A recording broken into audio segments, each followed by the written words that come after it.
Nunca imaginó que una madrugada de invierno cambiaría su destino para siempre. Pero cuando el viento helado sopla sobre Madrid, no solo arrastra hojas secas, también arrastra las almas que han perdido la esperanza. Valeria Suárez, una joven de 29 años, caminaba sola por la avenida Serrano, con su uniforme de limpieza empapado por la llovizna.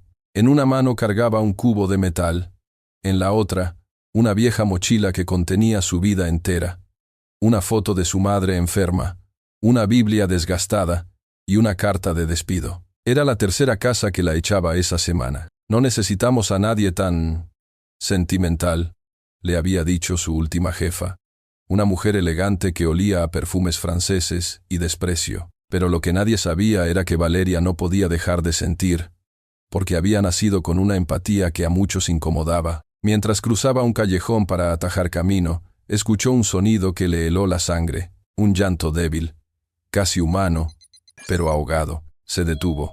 El eco venía desde un contenedor de basura industrial. El corazón le dio un salto. Se acercó, temblando, apartando bolsas negras y cajas húmedas, hasta que lo vio. Un bebé envuelto en una manta azul, con los labios morados por el frío, y una pulsera médica en la muñeca diminuta. Gabriel Rivas, leyó entre lágrimas, el hijo del empresario más poderoso de la ciudad. En ese instante, el reloj del destino comenzó a girar hacia atrás, porque mientras una empleada humilde sostenía en brazos al niño que el mundo había dado por muerto, en una mansión de La Moraleja, un hombre destruido por el dolor estaba a punto de firmar un acuerdo que vendería no solo su empresa, sino también su alma. Don Alejandro Rivas, fundador de Rivas Tech, no dormía desde hacía días. Desde que su esposa Elena había fallecido durante el parto, su vida se había vuelto una rutina de contratos, abogados y whisky.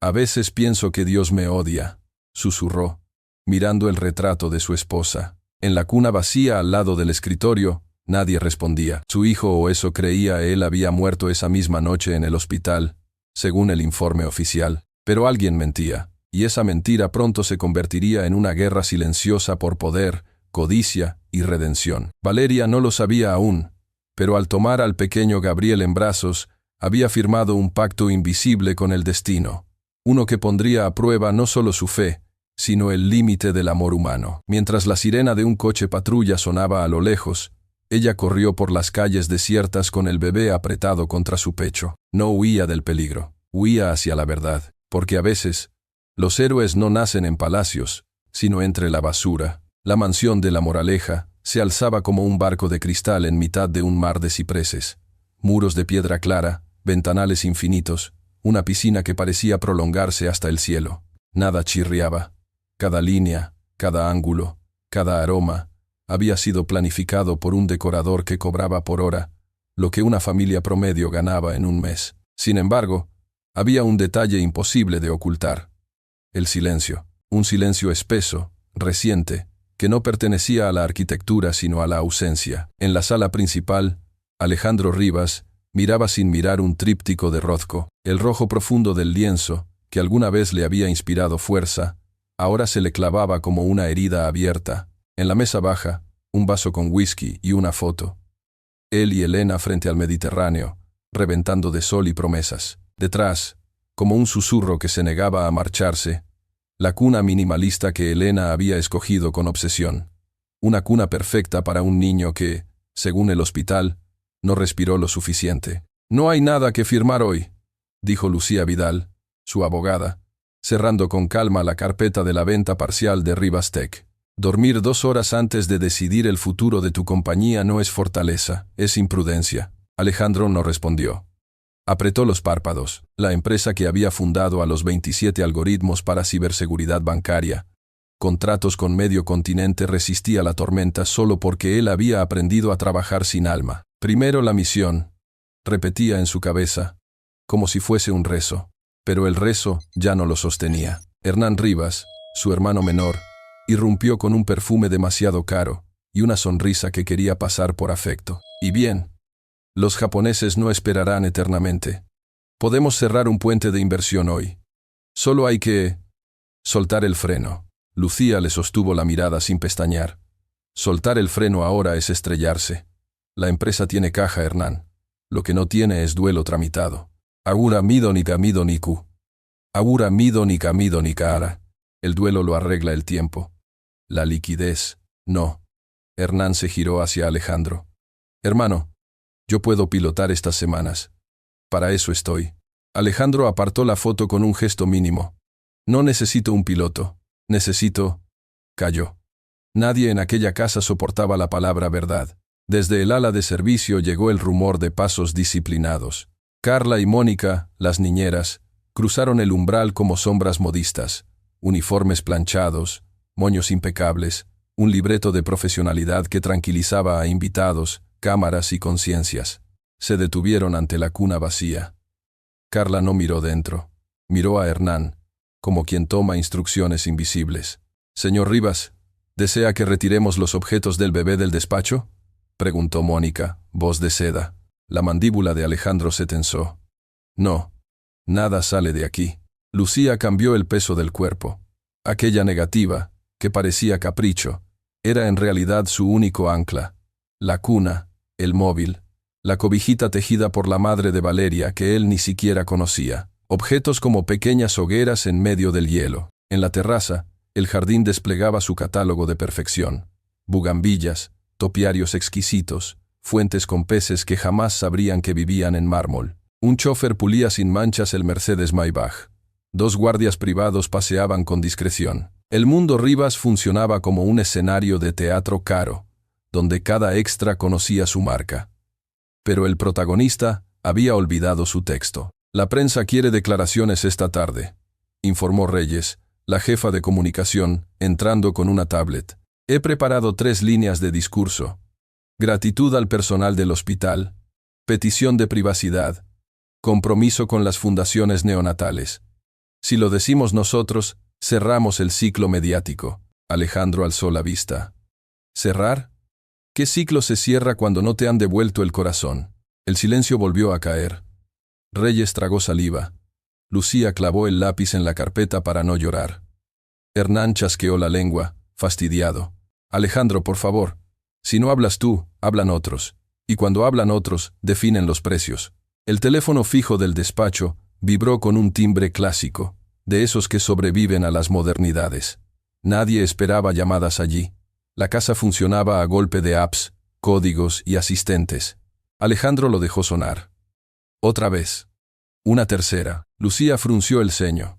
Reyes dio un paso, pero Carla se adelantó y descolgó con voz de operadora de hotel. «Residencia Rivas». Al otro lado, el mundo real respiró. Pero en la mansión, el guión siguió como si aquella llamada no existiera. El circuito millonario nunca se detiene. A media mañana llegó un sommelier para catalogar botellas, un florista con rosas ecuatorianas, el sastre con trajes para un funeral que nadie osaba pronunciar. En el garaje, los mecánicos ajustaron la moto de colección que Alejandro encendía cada vez que quería sentir peligro sin morir. Todo seguía como si los objetos pudieran curar la carne. Lucía caminó hasta la biblioteca. No buscaba libros. Buscaba aire. Allí estaba el piano de cola de Elena, recién afinado. Sobre la banqueta, una partitura abierta en la misma página desde hacía semanas. Clair de Lune. Lucía pasó los dedos sin tocar. Conocía a su cliente desde que ambos eran demasiado jóvenes para tener miedo, y lo que veía ahora era el rostro de alguien que solo avanzaba por inercia. «No firmes hoy», repitió cuando Alejandro la alcanzó. «Ni con los japoneses ni con Hernán. Respira. Llama a tu padre espiritual. Sal a la calle. Haz algo que no sea firmar». «No tengo padre espiritual», dijo él cansado. «Y la calle me odia o me envidia. Es lo mismo». «No, no es lo mismo». El mayordomo, Trujillo, se asomó con su modo de estatua respirante. «Señor, la señora Águeda pregunta si puede pasar a limpiar la sala de juegos. Dice que las piezas pueden impregnarse de polvo y que espere». Hernán miró el reloj por 5ª vez en una hora. La impaciencia se le dibujaba en los pómulos. «Tengo la mesa con los inversores a las 12. Si no cerramos el term sheet hoy, se cae el diferencial de valoración. Y no pienso ver evaporarse 200 millones por emociones». Alejandro lo sostuvo con una calma que no era calma. Era extenuación. Hernán, ¿desde cuándo confundes vida con EBITDA? El hermano sonrió demasiado blanco el diente, demasiado pulida la carcajada. Desde que entendí que las lágrimas no pagan nóminas. Afuera, el cielo de Madrid había decidido oscurecer. La lluvia fina comenzó a golpear el cristal con dedos de pianista. Carla y Mónica recogieron discretamente el móvil de la cuna, lo limpiaron con toallitas perfumadas. Anotaron algo en una libreta, un gesto pequeño, quirúrgico, un hábito. Lucía observó aquel movimiento con el rabillo del ojo. Ese detalle, la libreta, la sincronía no pertenecía a la lógica de la ternura. Pertenecía a la logística. ¿Desde cuándo registran rutinas en una libreta?, preguntó sin quitarles la vista. Desde que el pediatra lo recomendó, sonrió Carla, aséptica. ¿Qué pediatra? El que nunca conoció al bebé, dijo Lucía tan suave que dolía. Carla por primera vez parpadeó fuera de compás. Aquello no duró ni un segundo. Pero en casas como esta los segundos anómalos son terremotos. El despacho de Alejandro era una vitrina para la ferocidad. Diplomas, placas, fotografías con jefes de Estado. En la pared, el primer plano pagado de Rivastec con anotaciones a bolígrafo. Nunca mentir al usuario. Seguridad sin arrogancia. Cero concesiones en ética. Lemas escritos por un joven que aún creía que la verdad era un refugio. ¿Cuándo fue la última vez que saliste solo?, preguntó Lucía. Ayer. Al cementerio. No. Solo, sin escoltas, sin destino. A escuchar a la ciudad. Alejandro sonrió sin dientes. ¿Desde cuándo Madrid cura a millonarios? Madrid cura a los hombres, si se dejan. Reyes reapareció con un mensaje urgente. Los medios han empezado a filtrar versiones contradictorias del parto, la incubadora, el protocolo. Si no damos cronología oficial, habrá teorías. Y ya sabes cómo funcionan las redes. Alejandro asintió con un gesto seco. Escribe algo corto. Perdimos a nuestro hijo. Agradecemos al personal de salud. Pedimos respeto.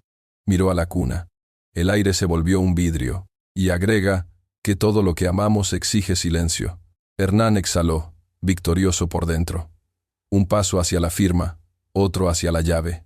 Si el hermano aceptaba el relato de pérdida absoluta, dejaba de buscar. Y cuando el que manda deja de buscar, otros se encuentran. Fue entonces cuando Trujillo regresó con un objeto en la mano. Una pulsera de identificación hospitalaria. Diminuta, plastificada, con tinta corrida. Señor, apareció en la entrada de servicio. Sin nota, sin sobre, sí, piso. Eitina. Alejandro la tomó como se toma un relicario. Leyó el nombre, Gabriel Rivas. Las rodillas se le aflojaron un segundo.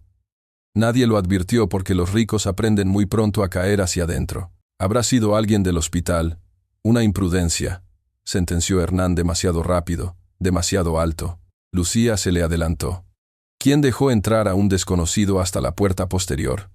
¿Por qué no sonó la alarma perimetral? Miró a Reyes. ¿Hay cámaras en ese pasillo? Sí, pero están en mantenimiento desde... Reyes consultó la tablet. Desde anoche. Lucía se giró hacia Alejandro con una claridad que no admitía estéticas. Esto no es azar. Alejandro cerró la mano sobre la pulsera. Por primera vez en semanas, el dolor se mezcló con otra cosa. La sospecha. Una grieta en el mármol.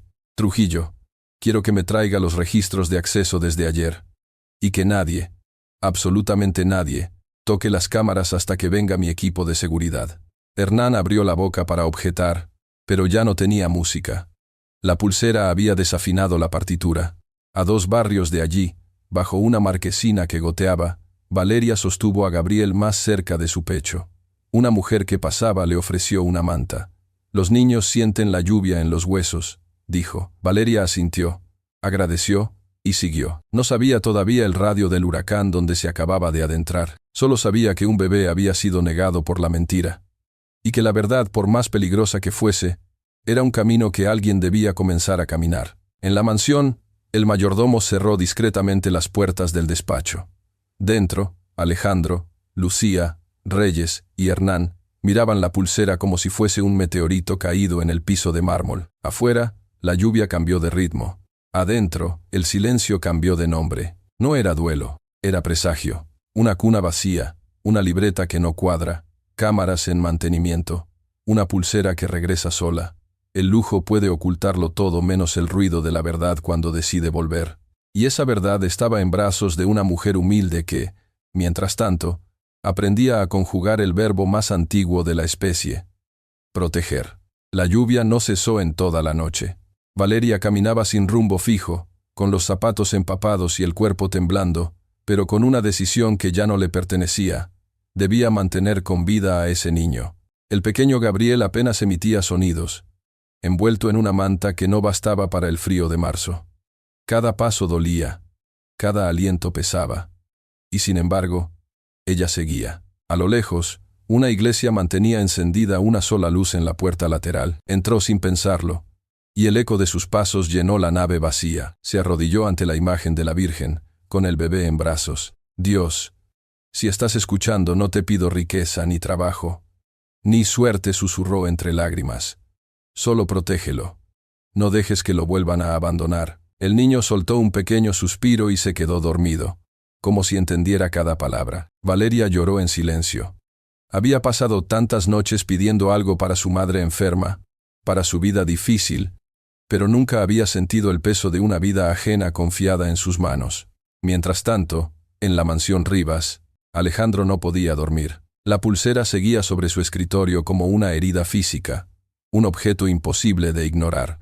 La miraba, la giraba entre los dedos, buscando una explicación lógica. Lucía, su abogada y amiga de la familia, le había advertido: si alguien ha podido traer esto hasta tu puerta, Alejandro, también podría haber traído algo más, una prueba, una verdad.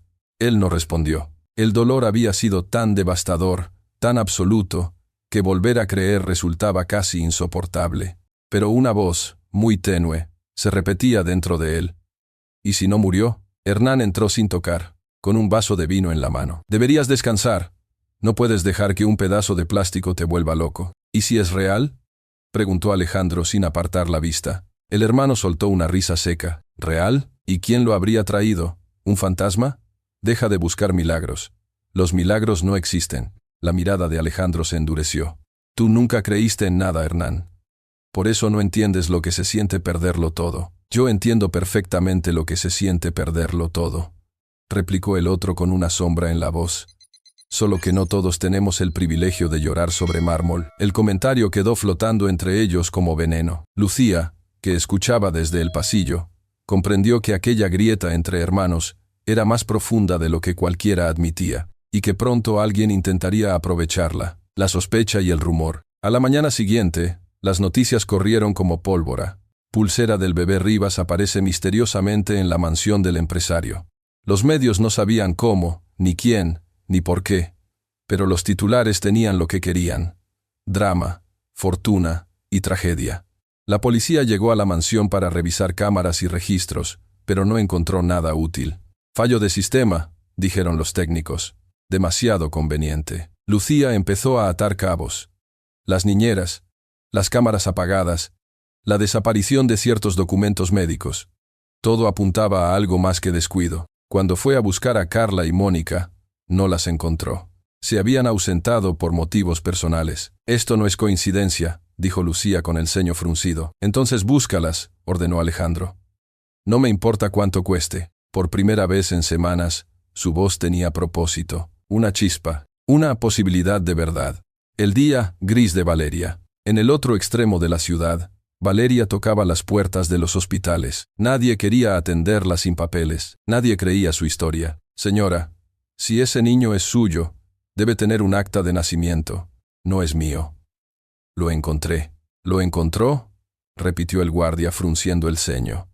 Mire, si lo encontró, tiene que llamar a la policía. No puedo, susurró ella. ¿Y por qué no? Porque si llamo, lo perderá para siempre.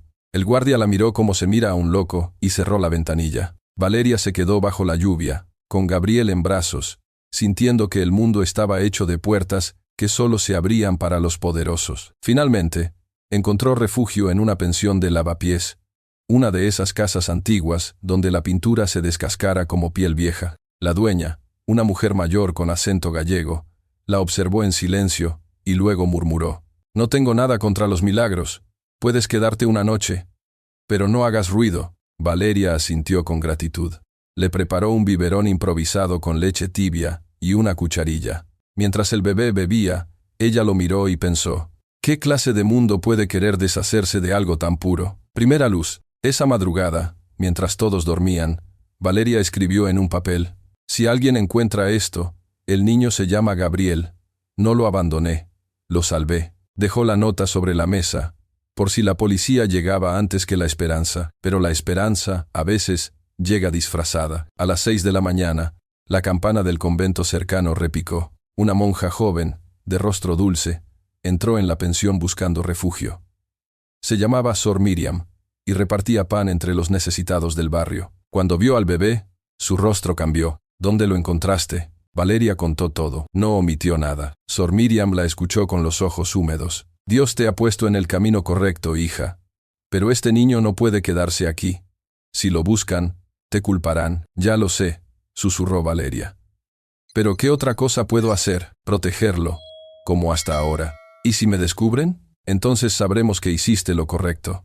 A veces el precio de la verdad es la soledad. Valeria la miró.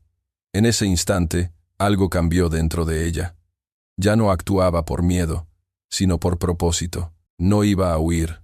Iba a buscar justicia. La grieta crece. Mientras tanto, Hernán convocó una reunión secreta con Carla y Mónica en un restaurante discreto del centro. Lo estamos perdiendo, dijo Hernán, con el ceño fruncido. Alejandro empieza a sospechar. No debería, respondió Carla. Fría. Lo hicimos todo como planeamos. Pues algo salió mal. Alguien trajo esa pulsera. Mónica bajó la vista. No fuimos nosotras. ¿Y quién más podría ser? Gruñó Hernán, golpeando la mesa. El camarero los miró de reojo. Carla sonrió y bajó la voz. No se preocupe. Si hay alguien ahí fuera, lo encontraremos. Hernán se recostó en la silla, encendió un cigarrillo y exhaló con calma. Encuéntrenla. Y si la encuentran, que desaparezca. El encuentro. 2 días después, en un mercado del barrio de Vallecas, Valeria compraba pan y leche con las pocas monedas que le quedaban. El bebé dormía en un cochecito que alguien del convento le había prestado. Una mujer la observaba desde el otro lado del pasillo. Alta, impecable, con gafas oscuras. Era Carla. Cuando Valeria salió a la calle, una furgoneta negra se detuvo a pocos metros. Carla se acercó con una sonrisa falsa. Disculpa, ¿tú trabajaste alguna vez en la casa Rivas? Valeria se congeló. ¿Por qué pregunta? Porque hay un bebé. Y tu rostro me resulta familiar. Antes de que pudiera reaccionar, un hombre salió de la furgoneta y la empujó contra la pared. «¡Dámelo!», gritó Carla. «¡Dámelo ahora!». Valeria lo sujetó con todas sus fuerzas. «No, él no les pertenece». La escena atrajo miradas, pero nadie intervino. En los barrios pobres, las peleas ajenas se observan como espectáculos lejanos. Fue Sor Miriam quien apareció corriendo con 2 policías del mercado. Carla y el hombre huyeron. Valeria cayó al suelo con Gabriel en brazos, temblando. Los agentes la ayudaron a incorporarse. ¿Está bien? Sí.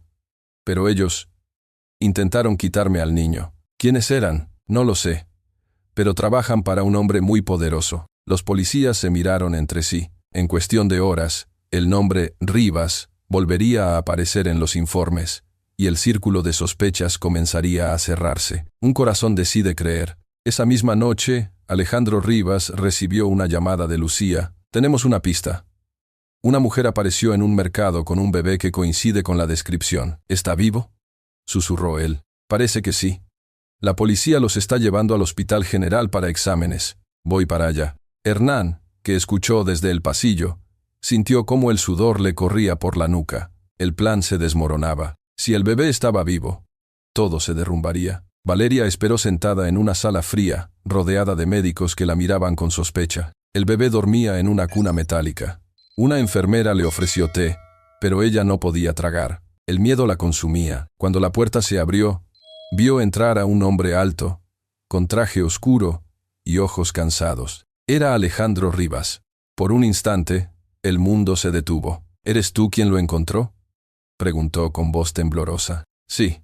«¿Dónde?». «En un contenedor».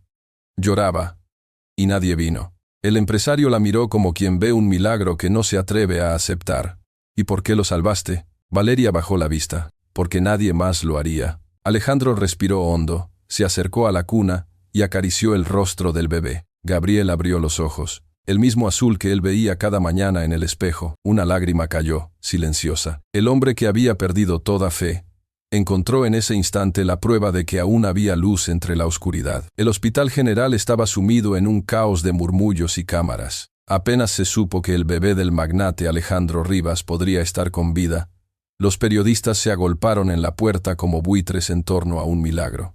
Pero dentro, entre las luces frías y los pasillos interminables, solo había dos personas que parecían existir: Valeria y Alejandro. Ella lo observaba con el miedo de quien ha entrado sin permiso en el mundo de los poderosos. Él la miraba con la desesperación del que acaba de descubrir que su alma no estaba tan muerta como creía. «No puedo entenderlo», susurró Alejandro, sin apartar la vista del bebé. «Lo vi nacer, y luego me dijeron que había muerto», completó Valeria con suavidad. «Sí, y lo creí. Porque uno cree lo que el dolor le dice que crea». Valeria respiró hondo. «Yo no sé quién está detrás de todo esto, señor, pero ese niño no debía morir. Lo dejaron allí como si no valiera nada». Alejandro levantó la cabeza, con la voz quebrada. «¿Lo dejaron? ¿Quién? No lo sé. Pero había un brazalete, con su nombre. Y una pulsera igual apareció en su casa. ¿No es así?» Él se quedó inmóvil. La abogada Lucía, que los observaba a pocos pasos, comprendió que aquella coincidencia ya no podía ser casual. Valeria dijo con tono amable: «Necesitamos que nos cuentes todo.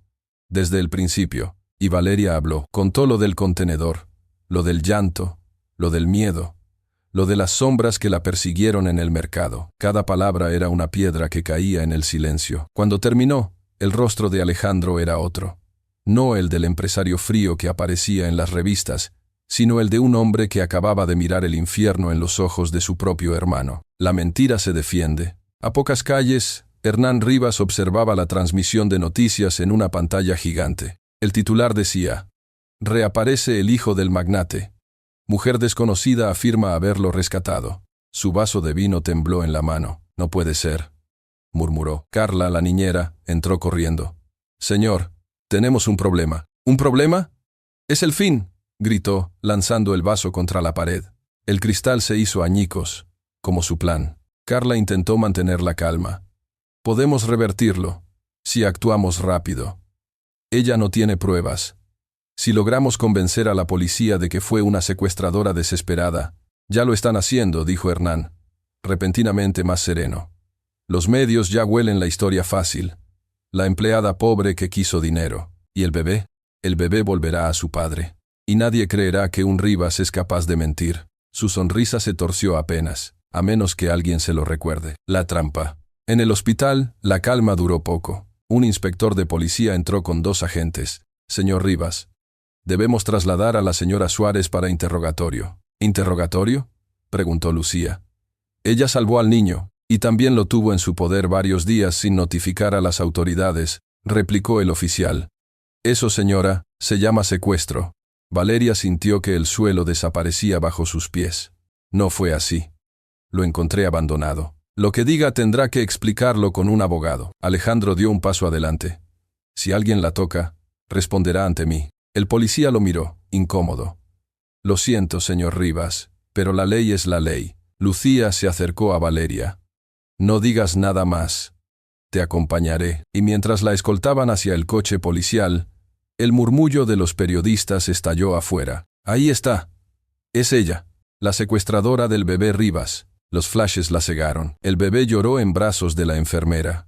Y por un momento, Valeria sintió que el mundo entero la odiaba por haber hecho lo correcto. El juicio mediático. En cuestión de horas, su rostro estaba en todas las pantallas. Misteriosa empleada habría robado al bebé del magnate Rivas. Posible extorsión. La mujer pedía dinero a cambio de devolverlo. «Aresora sido. Ferendesos andesidos perendes amasora serendesamal el ficadazo». Nada de eso era verdad.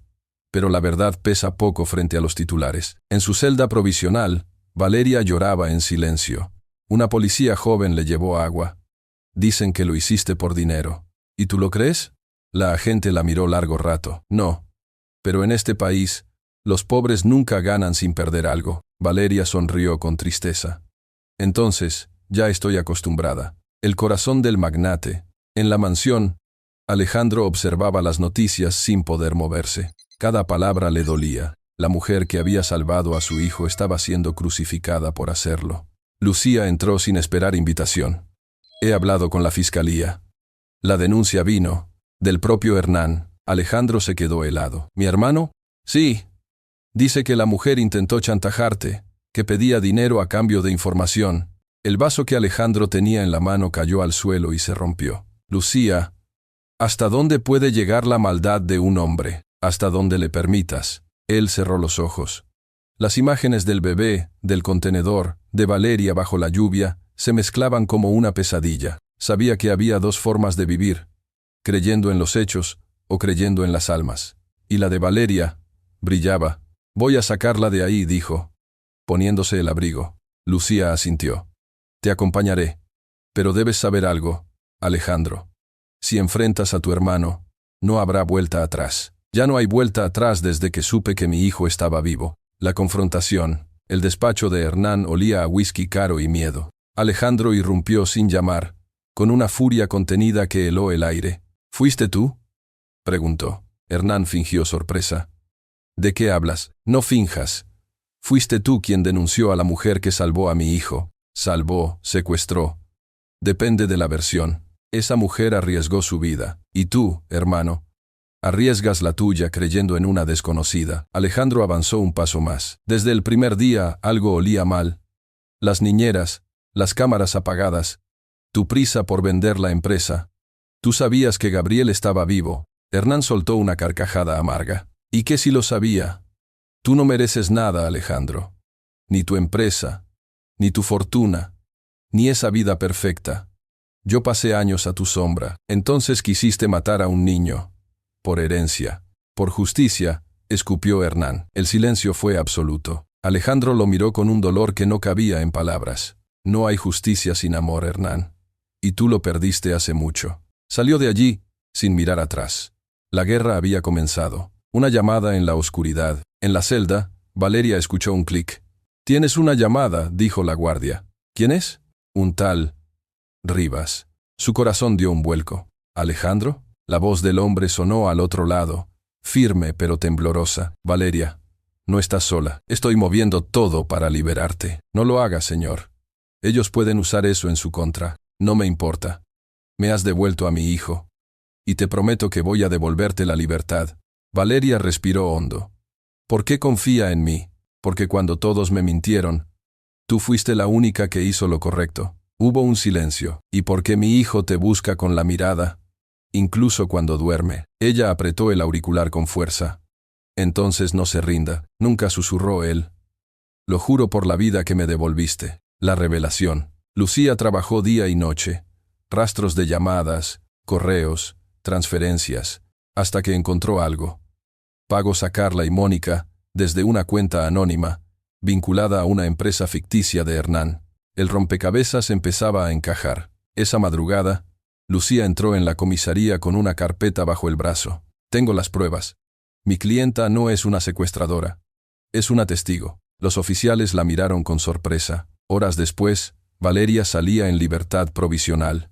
Y frente a la puerta, bajo la lluvia, la esperaba Alejandro. Ella lo vio y se detuvo. Él caminó hacia ella, sin importar las cámaras ni los flashes. Y en medio del caos, la abrazó. «Gracias», susurró él. «No me agradezca», respondió ella con voz temblorosa. «Todavía no ha terminado. Entonces lo terminaremos juntos». Lucía los observaba desde el coche. Sabía que en ese abrazo había nacido algo que ni la justicia ni la prensa podrían destruir. Una alianza entre dos almas heridas, unidas por un mismo propósito. Epílogo de la espiral. Esa noche, mientras el bebé dormía en brazos de una enfermera, Alejandro y Valeria se refugiaron en una pequeña capilla del hospital. El aire olía a incienso y lluvia. «¿Cree que Dios realmente nos escucha?», preguntó ella. «No lo sé. Pero sé que tú sí lo hiciste cuando nadie más lo hizo». Valeria lo miró, y en sus ojos había algo más que gratitud. Había fe. Fuera, las sirenas se mezclaban con los truenos. Dentro, dos desconocidos habían decidido luchar contra el poder que los oprimía, sin saber que esa lucha los uniría más allá de lo que jamás imaginaron. Porque a veces, la justicia no empieza en los tribunales, sino en el corazón de quien se niega a callar ante el mal. La lluvia regresó a Madrid con una furia que parecía personal. El viento golpeaba los ventanales del hospital como si quisiera arrancarlos de raíz, y los relámpagos iluminaban, por segundos, los rostros tensos de quienes sabían que esa noche decidiría el destino de todos. En una habitación del tercer piso, Valeria sostenía a Gabriel contra su pecho. El niño dormía, ajeno al torbellino que los rodeaba. Ella miraba por la ventana, con el alma dividida entre miedo y esperanza. Sabía que el peligro aún no había terminado. Sabía que los hombres que habían intentado borrar esa vida no se detendrían ahora que la verdad comenzaba a salir a la luz. A pocos metros, en una sala improvisada como oficina,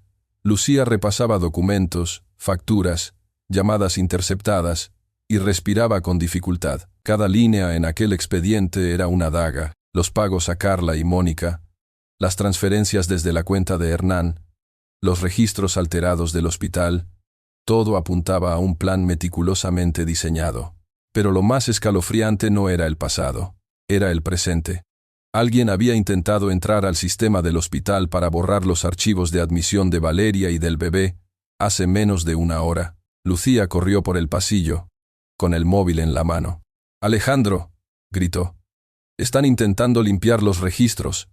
Ahora, Alejandro apareció desde el final del corredor, acompañado por 2 agentes de seguridad. Su rostro, normalmente contenido, era el de un hombre que ya no temía perder nada. «¿Desde dónde?», preguntó con voz baja. «Una IP interna. Alguien dentro del hospital trabaja para ellos». Alejandro asintió. «Entonces no hay tiempo. Llévalos a la salida trasera. Yo los distraeré». «Alejandro, no puedes». «Lucía, este es mi hijo. Y esa mujer lo salvó.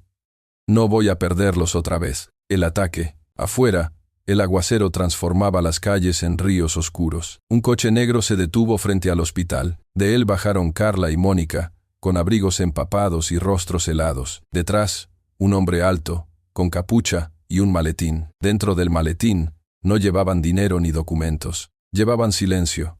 El tipo de silencio que se compra con violencia. «¿Sabes lo que haces?», murmuró Mónica temblando. «Sí», respondió Carla sin mirarla. «Arreglar los errores». Hernán los esperaba en un coche más atrás, fumando con la calma del que cree que el poder lo protege. «Si todo sale bien», pensó, «mañana volveré a ser el único Rivas con derecho a esa fortuna». Pero la fortuna tiene su propia moral, y esa noche decidió rebelarse. La huida. Valeria salió del ascensor con Gabriel envuelto en mantas. Lucía la guiaba por un pasillo que olía a desinfectante y miedo. Rápido susurró. «El estacionamiento trasero está vacío». «¿Y Alejandro?», preguntó Valeria. «Él se quedará. Distraerá a su hermano». El bebé comenzó a moverse inquieto. Valeria lo acunó, cantándole apenas un hilo de voz. «Duerme, mi vida, que el cielo te guarda, y si el mundo te niega, el amor te rescata». Pero el ascensor del fondo se abrió de golpe. 2 sombras salieron corriendo hacia ellas. Lucía se interpuso, gritando, «¡Atrás! Llamaré a la policía». Carla la empujó con una fuerza brutal, haciéndola caer. «Danos al niño». Valeria retrocedió, abrazando a Gabriel con todo su cuerpo. «No, no sabes con quién te metes». «Sí sé», respondió ella temblando.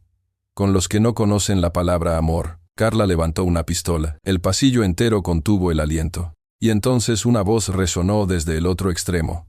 «Baja el arma». Alejandro aparecía con un guardia, empapado, los ojos encendidos. Carla giró hacia él, desesperada. «No entiendes.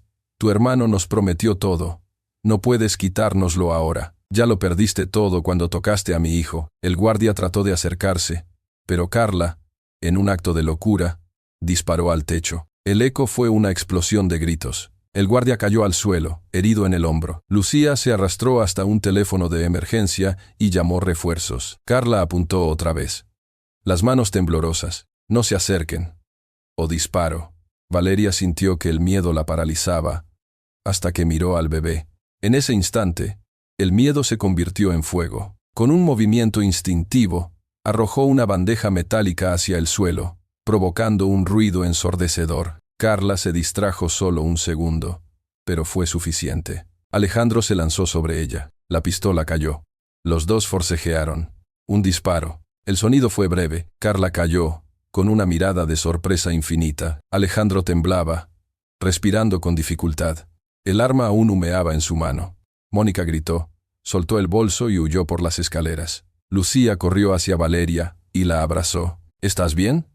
¿El bebé? Está bien, sollozó ella. Está bien. Alejandro se arrodilló junto a Carla, incapaz de odiarla en aquel momento. Dios te perdone, susurró. Yo no puedo. El enfrentamiento final. Minutos después, las sirenas inundaron el hospital. Policías, paramédicos, luces azules reflejadas en el cristal, y entre ellos, Hernán Rivas, esposado, con la mirada vacía. No tenía otra opción, dijo con una sonrisa amarga. Siempre hay otra opción, le respondió Alejandro. Solo que tú elegiste la peor. Hernán lo miró con rencor. Te lo advertí. Si no compartías tu mundo, yo lo destruiría, y lo hiciste. Pero lo destruido eras tú, no yo. Valeria observaba desde lejos, con Gabriel dormido entre sus brazos. Las lágrimas le corrían por el rostro, mezcladas con la lluvia que seguía cayendo. Lucía se acercó a ella y le puso una mano en el hombro. Ya está, Valeria. Terminó. Ella negó con la cabeza. No. Aún no termina. Porque todavía hay que sanar. El amanecer. Horas más tarde, el cielo comenzó a aclarar sobre Madrid. El primer sol después de la tormenta. En el jardín del hospital, Alejandro miraba a Valeria mientras el bebé dormía en una cuna portátil. El silencio entre ellos no era vacío, era comprensión. Nunca sabré cómo agradecerte, dijo él, finalmente. No tiene que hacerlo. No salvé a su hijo por gratitud, sino porque era lo correcto. Eso es precisamente lo que ya nadie hace. Se acercó un paso. Valeria, si alguna vez necesitas algo, ella sonrió con dulzura, interrumpiéndolo. Solo necesito saber que Gabriel crecerá amado, y que usted no volverá a perder la fe. Alejandro asintió. Gracias a ti, creo que la he encontrado. El viento sopló suave, trayendo olor a tierra mojada. Y en ese instante, mientras los rayos del sol caían sobre ellos, el empresario que había enterrado su corazón entre firmas y contratos, comprendió que la riqueza verdadera no estaba en su cuenta bancaria, sino en los brazos de aquella mujer que le había devuelto la vida. La prensa al amanecer. Cuando los medios llegaron, los titulares habían cambiado. La mujer que arriesgó su vida para salvar al heredero Rivas. Heroína humilde expone red de corrupción familiar. Las redes se llenaron de mensajes, de oraciones, de lágrimas virtuales. Pero Valeria no buscó cámaras ni aplausos. Solo miró al cielo y susurró, «Mamá, creo que por fin hice algo que vale la pena». Epílogo de la tormenta. Esa misma tarde, mientras la ciudad volvía lentamente a la calma, Alejandro apareció en la pequeña casa de Valeria con una cesta de flores blancas y un sobre. Dentro había un contrato firmado. Empleada principal del hogar Rivas. Cargo: tutora y cuidadora de Gabriel. Salario digno. Seguridad. Dignidad. No es caridad, le dijo. Es justicia. Valeria lo miró, con los ojos húmedos. Entonces la acepto. Pero no por dinero, sino porque quiero seguir viéndolo crecer. Y porque tú ya eres parte de su familia, añadió él. Los dos se quedaron en silencio, observando al niño dormir en su cuna. Y en ese silencio se selló un pacto más fuerte que cualquier contrato. Un pacto de fe, amor y esperanza. Cierre emocional. Esa noche, Valeria volvió a encender una vela ante la misma Virgen que la había visto llorar semanas atrás. Gracias por no dejarme mirar hacia otro lado, susurró. Y mientras el fuego temblaba, comprendió que el verdadero milagro no había sido salvar una vida, sino atreverse a creer que la bondad todavía podía cambiar el mundo. El amanecer siguiente no fue como los demás. El sol salió despacio sobre Madrid, bañando las torres de cristal de la ciudad con un tono dorado, cálido, casi sagrado. Por primera vez en mucho tiempo, el silencio de la mansión Rivas no dolía. Sonaba a paz. El bebé Gabriel dormía en su cuna, rodeado de una serenidad que contrastaba con las semanas de caos. Valeria lo observaba desde la puerta, con una mezcla de ternura y humildad. No era su hijo, pero lo amaba, con un instinto que no se aprende, el de quien ha sufrido lo suficiente como para entender el valor de una vida. Alejandro la encontró allí, inmóvil, con el primer rayo de sol iluminándole el rostro. «¿No has dormido nada?», preguntó. Ella negó suavemente. No quería perderme su respiración. «Todavía me cuesta creer que esté a salvo. Y sin ti, no lo estaría», respondió él, con voz baja. Se quedaron en silencio. Las palabras sobraban. Había algo sagrado en aquel momento. La unión invisible de dos almas que el dolor había forjado en una misma dirección. La justicia humana. Horas después, el juzgado de instrucción número 3 de Madrid estaba lleno de cámaras y periodistas. El caso Rivas versus Rivas había captado la atención de todo el país. Un hermano traidor. Un intento de infanticidio. Una mujer humilde convertida en heroína nacional. Lucía, impecable en su traje gris, caminó por el pasillo con pasos firmes. A su lado, Alejandro sostenía un sobre con las pruebas finales, y detrás de ellos Valeria, con las manos entrelazadas, contenía los nervios que le revolvían el estómago. «No te preocupes», le dijo Lucía. «Hoy no hay nada que temer». «Siempre hay algo que temer», susurró Valeria. «Sobre todo cuando los poderosos sienten que van a perder». Cuando entraron a la sala, el murmullo cesó. Hernán Rivas estaba en el banquillo, esposado, el rostro pálido, los ojos hundidos. Durante semanas había negado todo. Pero las pruebas hablaban más fuerte que cualquier palabra. Transferencias, grabaciones, mensajes a las niñeras. El engaño ya no tenía refugio. El fiscal enumeró los cargos con voz firme. Conspiración, intento de homicidio, manipulación de pruebas, fraude. Cada palabra era una piedra cayendo sobre el pedestal que Hernán había construido durante años. Cuando llegó su turno, el juez lo miró directamente. «Señor Rivas, ¿tiene algo que decir antes de que este tribunal emita sentencia?» Hernán alzó la vista. Por un instante, pareció que iba a justificarse, pero su voz salió rota. «Solo que lo perdono». El silencio fue absoluto. El juez frunció el ceño. «¿A quién?» «A mi hermano». «¿Por qué?» «Porque nunca supe amar lo que tenía. Y cuando uno no sabe amar, destruye todo lo que toca». Alejandro bajó la cabeza. A pesar de todo el daño, de la traición, de los meses de infierno, una parte de él aún veía en aquel hombre al niño con quien había compartido la misma cuna. No respondió. Solo exhaló, con los ojos llenos de una tristeza que ya no buscaba revancha, sino comprensión. El juez asintió lentamente. Sea como sea, el perdón espiritual no exime la culpa legal. Golpeó el mazo. 25 años de prisión. Sin apelación. Las cámaras capturaron el instante exacto en que Alejandro tomó la mano de Valeria. La justicia, al fin, había hecho su parte. Pero lo que los unía iba más allá de los tribunales. La justicia divina. Esa misma tarde, Valeria fue invitada a hablar en un programa de televisión. Rehusó. No quería fama ni reconocimiento. Solo pidió que, si contaban su historia, dijeran una frase.